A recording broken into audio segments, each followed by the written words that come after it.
Good morning. Hope you're all awake. My name is Martin Develers. I'm an Android developer at Dashlane. Dashlane is a password manager, and that's all I'll say about Dashlane. I'm going to talk today about state restoration. You know, that thing where you put data in a bundle, and then you get it back, and then you have to do a lot of things with it. State restoration is considered to be part of the basics of Android. I think if you look at any beginner's course, you'll see a part about how to save your data in the bundle, how to survive configuration changes, and that sort of thing. So it's really something like that. As experienced Android developers, we've mastered a long time ago, and we're doing it perfectly on every activity, of course.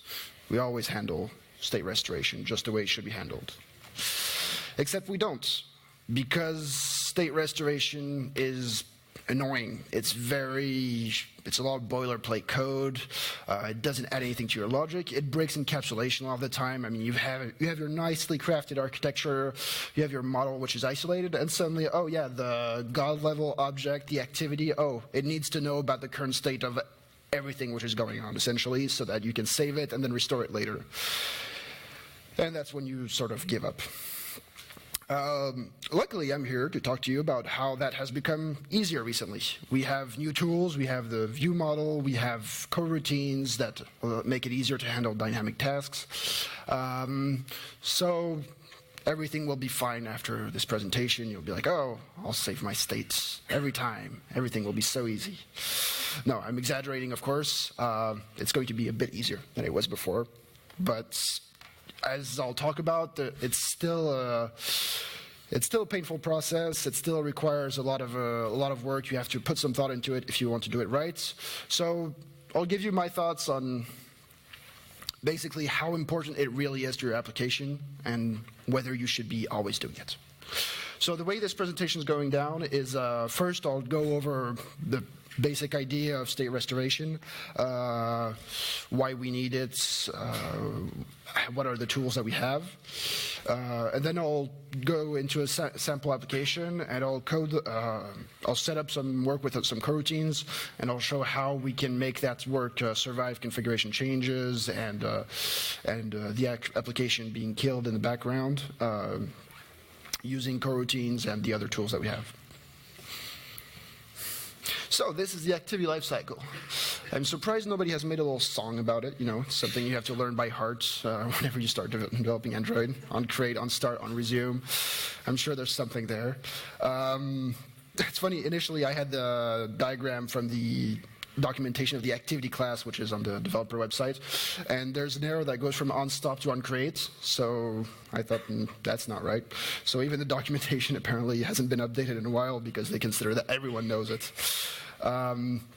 But the idea is sometimes your activity is going to be entirely destroyed and recreated from scratch. You have to recreate your view, and your user often expects it to be in the same state as before. So you have the onSave instance state, which helps you with that. It's the oldest tool in the book. It's been there since the beginning, and so you can use it to save basically some primitives into a bundle. Then you can get it back in onCreate. So this destruction is going to happen in one of two cases: configuration changes, or the system low memory killer. The low memory killer will intervene if your app is in the background and the system needs memory. The two are slightly different, as I'll explain, but those are the two cases where your activity will be entirely recreated, so you need to be able to restore its state. Configuration changes. So the reason I put this up there is just because a lot of people think, oh, there's this little ignore configuration changes flag that I can just put in my manifest. Problem solved.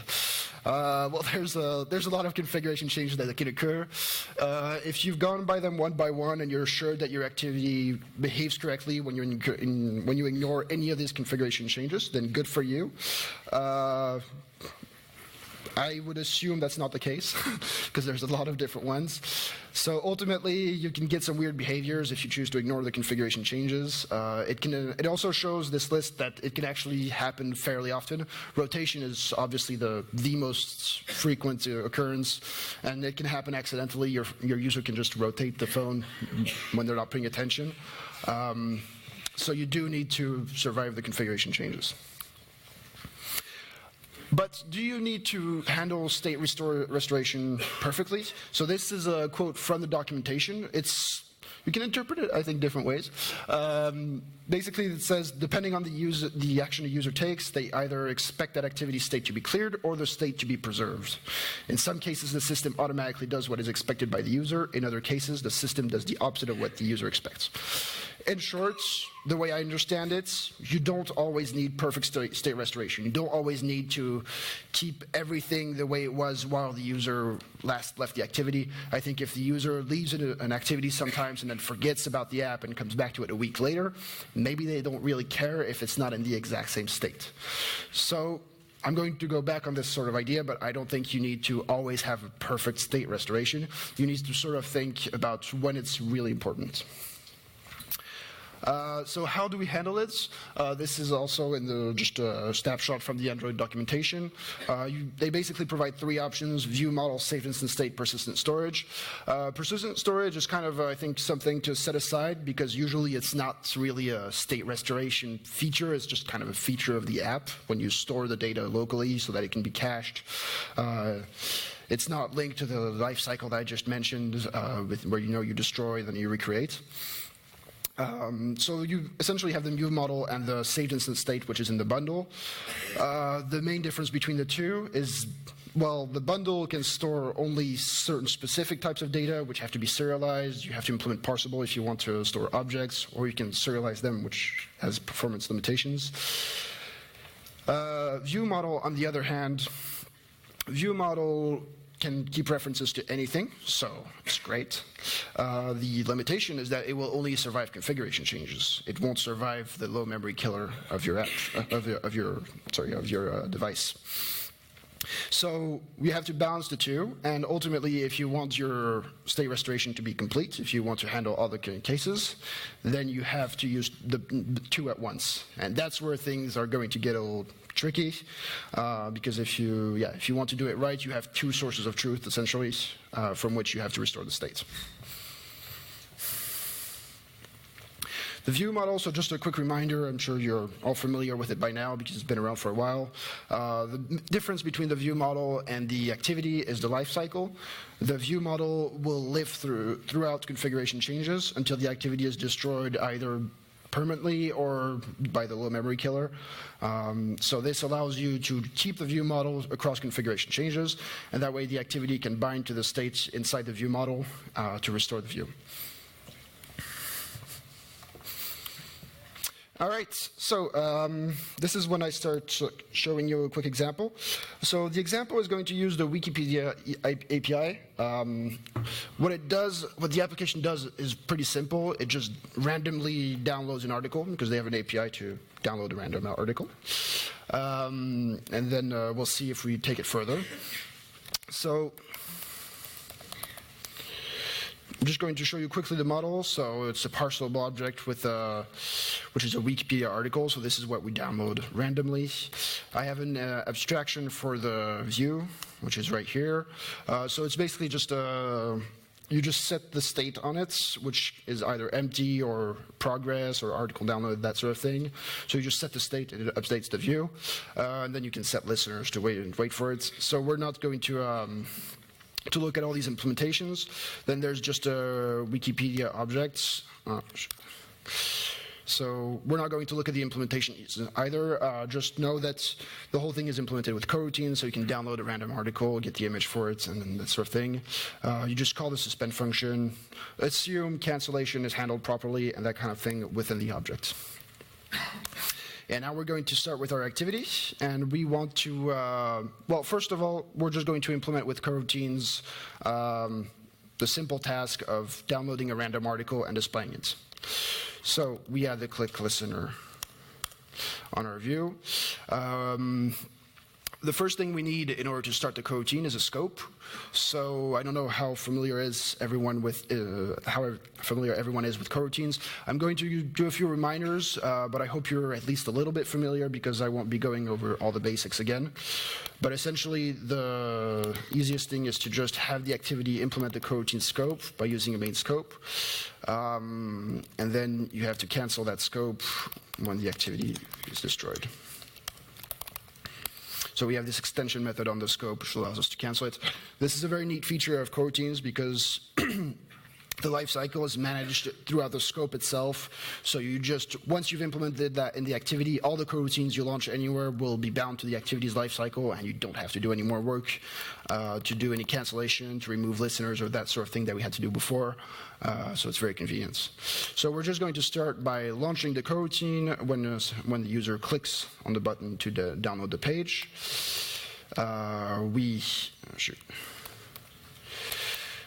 We then get the article. So there might be an error while we download it, so we'll catch this. If there's an error, we display it in the view.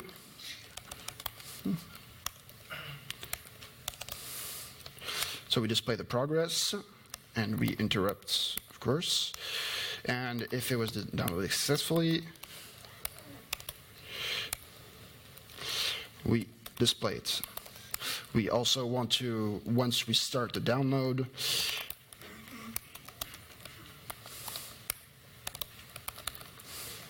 we display some progress.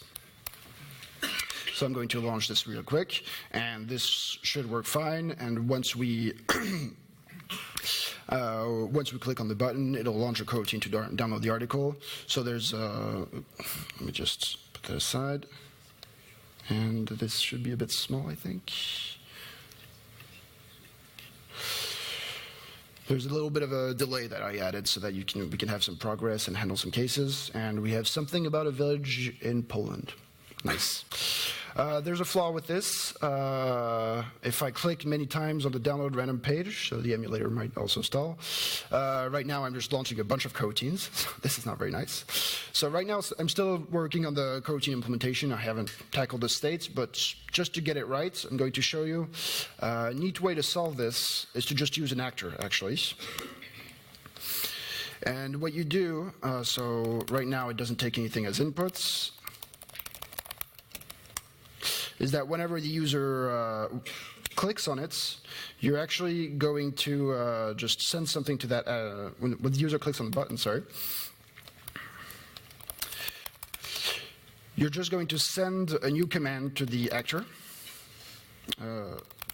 like this. And what's going to happen is that by default, the actor uses a rendezvous channel. So if the actor is not waiting for the next command at the moment when the user clicks, then the click is ignored. There could be other behaviors. Maybe you'd want to cancel the previous request and start a new one. This is a simple one to implement with coroutines, which makes it very nice. We just want to turn this into a continue on the loop. So when you get an exception, you start waiting for the next command. There's a small thing which is nice to do, in my opinion, when you use actors like this, which is to make the coroutine start undispatched. This is not strictly necessary. The problem is, if you don't do this, is that technically your actor starts on a separate thread.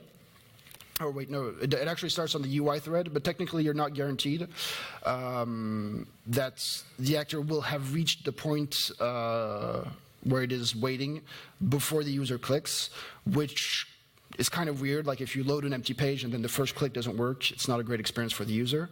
So that's why you generally, when you're using an actor like this, you want to have it undispatched when you start it. So using this, if we have multiple clicks on the download button, it'll just ignore subsequent clicks while the process is running, and we just download one page. But once it's done, then the actor becomes available again. It's suspending, so we can download another one.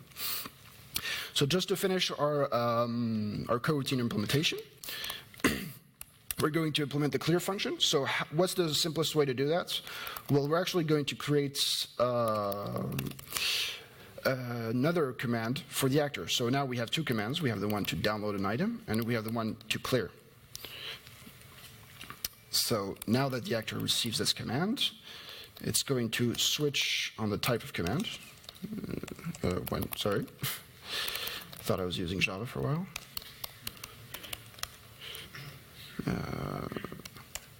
Command. And when it's a download command, I do the same thing as previously. And when it's a clear command, I'll just restate the state of the view.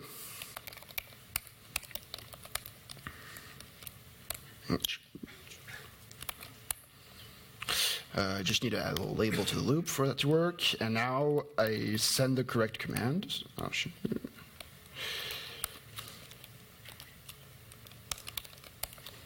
And now I have my entire view set up. So same thing, the actor will drop the command that I sent to it if it's still processing the previous one. So if I click on clear while the previous article is being downloaded, it doesn't do anything. I have to wait until it's downloaded before I can reset the screen. So again, this has the advantage of being a simple behavior to set up. You might want to allow the user to actually cancel the process. It's a little bit more complicated, so we're not going to do that right now. But we've set up coroutines right now, so we're pretty happy with that, I'd say. Now, we need to set up the state restoration. Right now, if I rotate the screen, I lose everything. If the download has finished of the article, let's just wait for a minute, everything is reset. So we're going to use a ViewModel for that. The ViewModel survives configuration changes, so it's the perfect tool. So we're going to declare a little ViewModel in our class.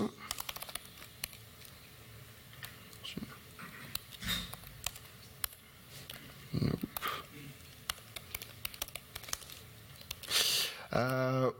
We're going to use the same mechanism to have a scope for the ViewModel. So just a little, to emphasize this a little bit, this is a very powerful feature of the coroutines. We're going to have the coroutine which is running in the ViewModel scope. So if the ViewModel is destroyed, we're going to add the uncleared, so that this scope cancels anything that has running in it. And then we have a separate coroutine scope for the activity, which is bound to the lifecycle of the activity. And if the activity is destroyed, then all these coroutines are going to be destroyed. So we're going to be using actually two different scopes, which are directly bound to each lifecycle. And there are coroutines running in one scope, though in the activity scope, which will be waiting on the ones in the ViewModel. So the ones in the ViewModel will keep running even if the activities coroutines are canceled due to recreation. And then we'll launch some new coroutines to wait for the ones in the ViewModel. I hope that's somewhat clear. There's also just a FY, the beta version of Lifecycle components has an extension method so that you don't have to implement this uncleared.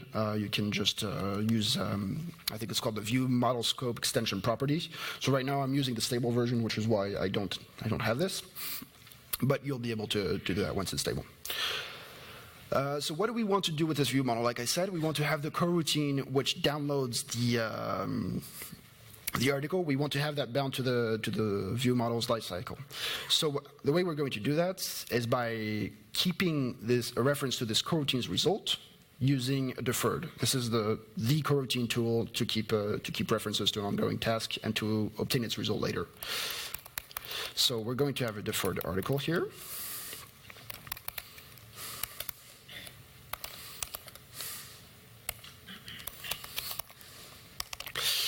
Just to encapsulate a bit, I'm actually going to use a backing property, which is going to be the mutable version.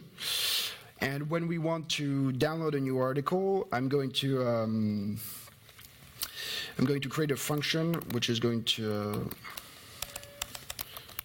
initialize this mutable variable with the deferred result.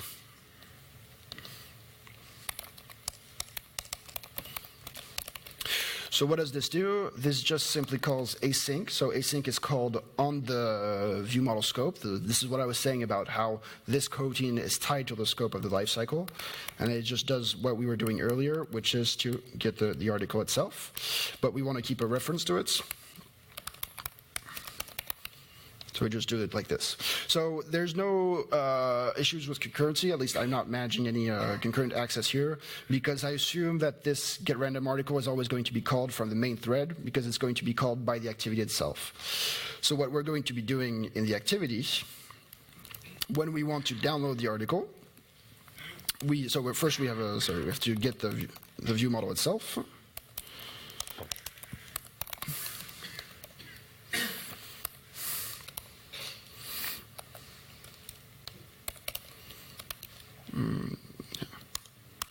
So I use the extension to do this. And so when I need to download a new article, now I just use this to get it deferred. And then I just await that deferred. So for now, I haven't done anything new because I haven't restored the state. It's just that when I want to download an article, I tell the ViewModel to download it, and the ViewModel will keep a reference to the deferred result of the download. So what I need to do now is to be able to restore across configuration changes the previous state of downloading the article. So I'm just going to extract a method for this. So this is the method which takes a deferred and basically just shows the progress, waits for it to complete, and then shows the results. And now all we have to do is, if the ViewModel still has a reference to a previously ongoing task, then we just bind to it. That's the beauty of using deferred with coroutines. Oh, yeah. I'm getting a little warning about the naming, so let's do things properly. But I just keep this, I keep a reference to the deferred result. So when the activity gets recreated, I'll just have the ViewModel which still has the same deferred article, and I can just bind to that result. Let's just launch it real quick. Let's see if I made any mistakes. So I click on download, I rotate the screen, and everything is still running. It has bound to the deferred result, and when it completes, we can show it on screen. And now that it's complete, I can still rotate and get the result. It's a little, well, it's not optimized, because right now when I rotate the screen and the article has finished downloading, I'm still going to go through the whole process of showing the progress, then waiting for the results, and then showing the results itself. So there could be a few optimizations done there so that we could check if it's already finished and immediately show the result. I'm not going to go into that type of thing right now. It adds complexity, and it's not necessary per se. So I think we can already see how coroutines make it easier to just bind to deferred results using this. The problem is, so spoiler, I activated the option to not keep activities in background. So if I come back, I lose everything. Also, before we get into that, actually, I have not implemented the clear button properly, because if I clear, my ViewModel still has the reference, so if I rotate the screen, I get back the previous article. So before we do anything else, let's just implement the clear button properly.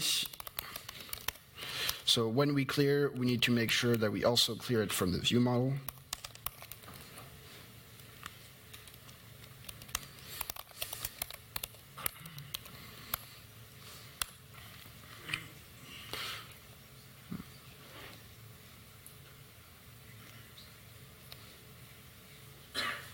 So now when we download the article and then we clear the result, then after a configuration change, we don't restore the previous result. So we've implemented the ViewModel and the coroutines properly. Now let's try to use a bundle also. So we all know this pattern, I think. We have to declare the keys somewhere, so I'm just going to have a little constant here.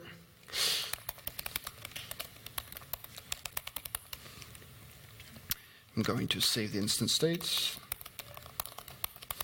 So of course you have to find the right method, because there's a few overloads. There it is. And then we need to write the article here. So where are we going to get the article? We're going to have to store it in a field somewhere.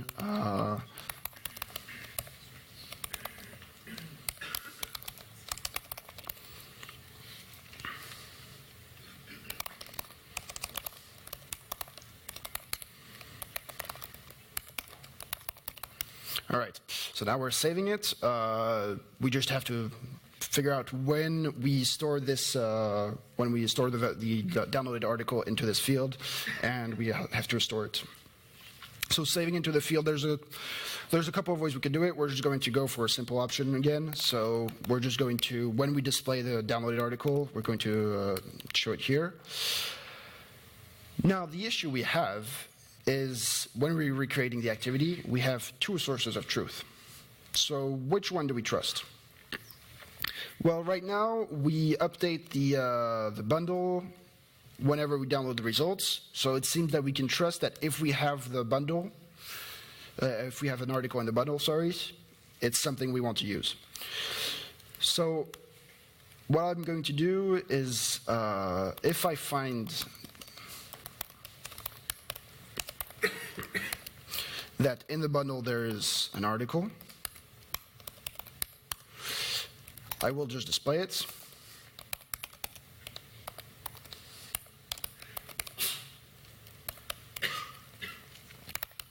And I'll just keep a reference to it also, so that I will save it again in the next any subsequent configuration changes. So this works well enough. I just need one more thing again.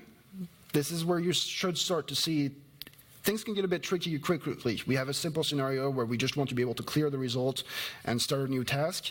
And already there's a lot of things you shouldn't forget. You shouldn't forget to clear the state which is being used by the bundle for state restoration. You shouldn't forget to clear the state which is in the view model. As soon as you start duplicating the information like this, it gets a bit more tricky. So when we clear, we have to make sure that we clear the state which is going to be used to store into the bundle. Sorry. You can also notice something which is not optimal. When you have a configuration change, what's going to happen here? The bundle, if you have a configuration change and you have already downloaded successfully an article, you're going to save it into the bundle, and it's still going to be into the deferred, into the view model, into the deferred, which is in the view model. So you're actually going to be restoring it twice. You're going to be restoring it here, and you're going to be restoring it here. So we can possibly just make a little optimization on this. It's not too hard. It would work fine if we didn't do this, but we can try to restore the view model only if we haven't already restored the bundle.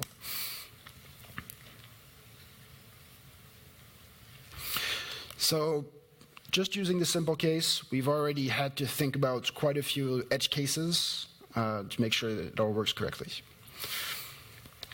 So now I still have my restoration using the view model, which should be working correctly. So yeah, I have the progress, which was working fine. And if the activity gets killed by the system and I come back to it, I still get my results. If I clear it and then I put it in background, then I correctly did not save the previous article. Also, if I just use the configuration change after a clear, I correctly did not save the article. So this should be this is the basic scenario, basically. I've added a little bit of complexity to it with a clear button, but if you ever have a task where you need to keep it running in background using, a dynamic task, and you want to keep it running, you want to make sure that it survives configuration changes, and you want to make sure that once you have the results, it is saved. This is essentially the pattern you'll want to follow. So we've established the restoration of the dynamic states, and we've followed the restoration of the static states. Just going to add a little something with a bit more complexity. Now we want to, once we've downloaded the article, we want to download the image. So once we've had our article, I'm just going to do a simple implementation right now. We have a little API to get the image right here.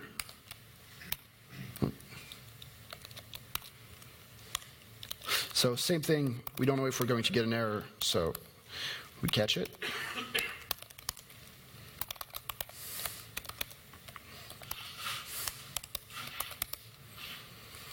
So the image is being downloaded for this article. This is the error. The progress for the image is here. And once we've downloaded it successfully,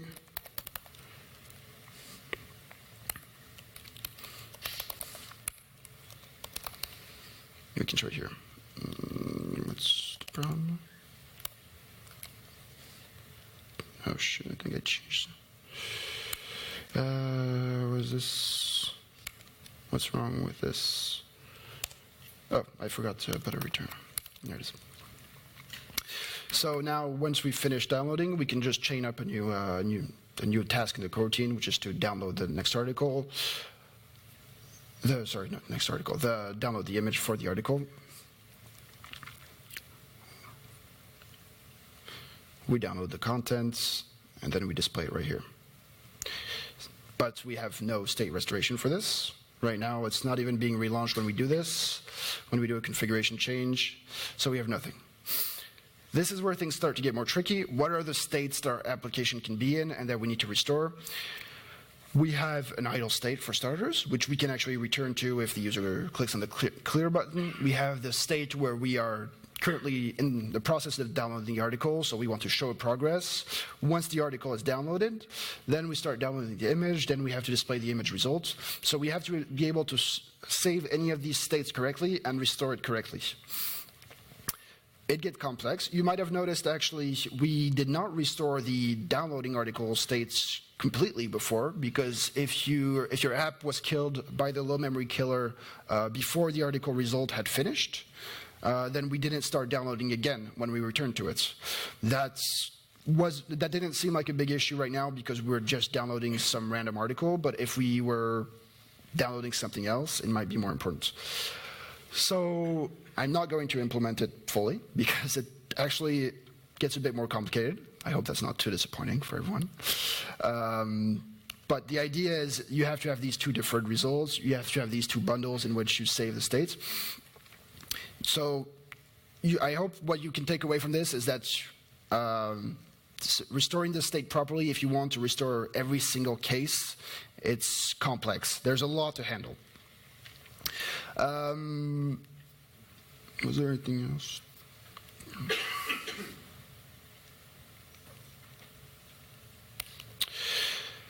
So I'm just take just a few takeaways. Takeaways of this presentation. I hope you got the basic concept of how to use a ViewModel with a coroutine to just bind to a deferred and to just restore the state of the progress of a task. The first thing I just want to add is, you'll want to think about what your user expectations are. If you're performing a long task, for example, you're downloading a file, if the user accidentally rotates their screen, they don't want the task to start over. So that is a case where handling state restoration through configuration changes is important. So you always want to keep that in mind. How important is it to the user? As we've seen, it can be a lot of work to do the full state restoration correctly. So if you have a complex scenario, but you think it doesn't really matter to the user if the task starts again, then maybe it's not worth the effort. In some other cases, it might be extremely important. So the two can actually be the two types of state restorations through the ViewModel to survive configuration changes, or the bundle to survive the low memory killer. The two can be seen kind of separately. Sometimes it might be important to survive configuration changes, but not as important if you think like low memory is not a big issue. I know there's some rumors about how some users activate the option to kill activities in background permanently, so in that case it gets annoying for them, but I mean, if they're not using their phone correctly, as far as I'm concerned, that's their problem. But do try to assess what the user would expect from the behavior of your app.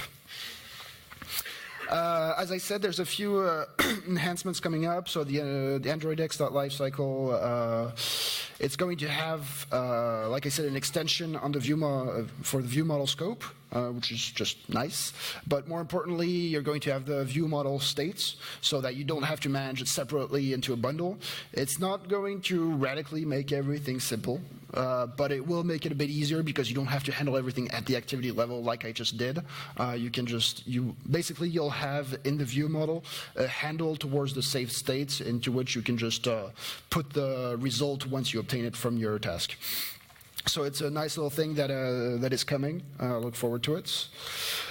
Something which I didn't really talk about a whole lot, but you have to be careful when you're launching your test in the ViewModel to not leak the context. This is something which is always an issue. You know, you launch a background task, but if your activity gets recreated, you don't want to capture any references to the previous activity. And part of doing that correctly with coroutines is to handle cancellation correctly, because if the coroutine which is in the activities scope, therefore which is bound to the activities lifecycle, if it doesn't cancel correctly, then you're going to be leaking memory. If you're just binding to a deferred result, then that should work fine, like in this case. And last, just kind of an idea, I think there's still some work which can probably be done because it's still a kind of complex task. So maybe we try to think about some tools which could be built, some additional libraries.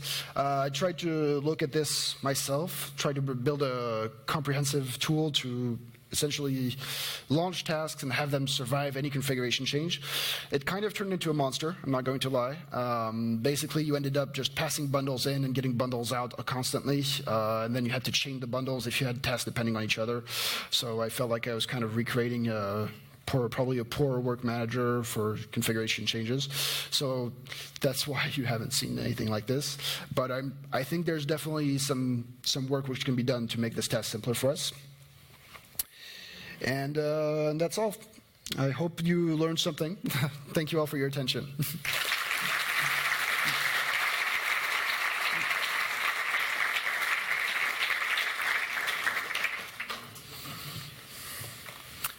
Are there any questions? I see someone way over in the back.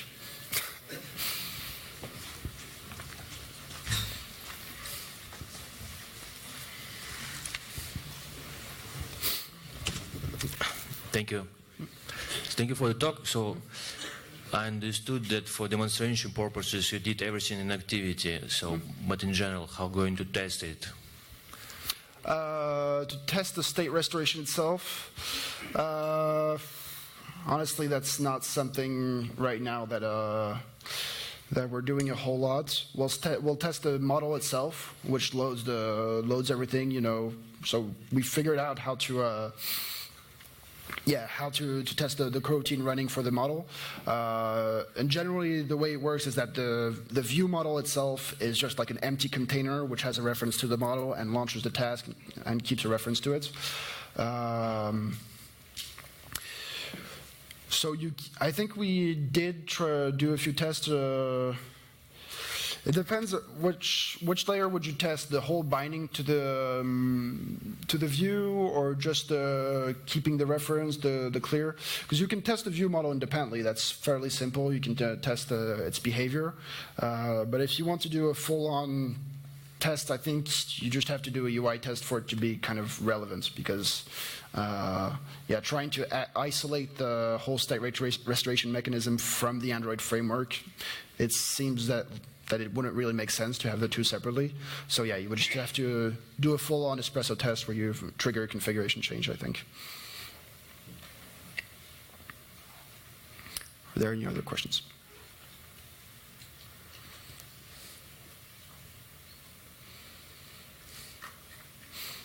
All right. Thank you. Enjoy Android Makers.